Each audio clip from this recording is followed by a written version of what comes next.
বিশ্ব ট্যুরিজমের অন্যতম প্রধান কেন্দ্র হিসেবে আরও শক্ত অবস্থান তৈরি করেছে দুবাই আন্তর্জাতিক বিমানবন্দর। আন্তর্জাতিক যাত্রী পরিবহনে বিশ্বের ব্যস্ততম বিমানবন্দরগুলোর একটি হয়ে ওঠায় দক্ষিণ এশিয়ার দেশগুলোর জন্য তৈরি হচ্ছে নতুন সম্ভাবনা, যার বড় অংশীদার হতে পারে বাংলাদেশ। প্রতিদিন বিশ্বের শতাধিক দেশের সঙ্গে সংযুক্ত দুবাই আন্তর্জাতিক বিমানবন্দর এখন বৈশ্বিক ট্রানজিট হাব। ইউরোপ, আমেরিকা ও মধ্যপ্রাচ্যের সঙ্গে এশিয়ার সংযোগস্থল হওয়ায় বাংলাদেশ সহ দক্ষিণ এশিয়ার যাত্রীদের কাছে দুবাই হয়ে উঠেছে গুরুত্বপূর্ণ ট্রানজিট রুট।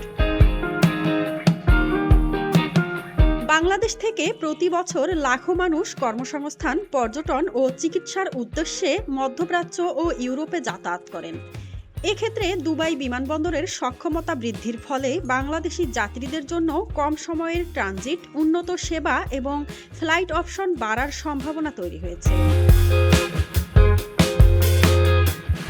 বিশেষজ্ঞদের মতে, দুবাই বিমানবন্দরের এই সাফল্য বাংলাদেশের ট্যুরিজম খাতের জন্যও সুযোগ তৈরি করেছে। দুবাই হয়ে ইউরোপ ও অন্যান্য দেশে সহজ যাতায়াত বাড়লে বাংলাদেশে বিদেশি পর্যটক আনার ক্ষেত্রেও নতুন সম্ভাবনার দ্বার খুলবে। এছাড়া প্রবাসী বাংলাদেশিদের জন্য এটি বড় স্বস্তি, কারণ দুবাই রুট ব্যবহার করে দ্রুত ও নিরাপদ যাতায়াত নিশ্চিত হওয়ায় সময় ও ব্যয় দুটিই কমতে পারে। বিশ্ব ট্যুরিজমের কেন্দ্র হিসেবে দুবাইয়ের এই উত্থান বাংলাদেশের জন্য কেবল যাতায়াত নয়, বরং অর্থনীতি ও পর্যটন বিকাশের নতুন সম্ভাবনার বার্তা দিচ্ছে, এমনটাই মনে করছেন সংশ্লিষ্টরা। মাজহাবিন মৌ, ডেস্ক রিপোর্ট, RNB নিউজ।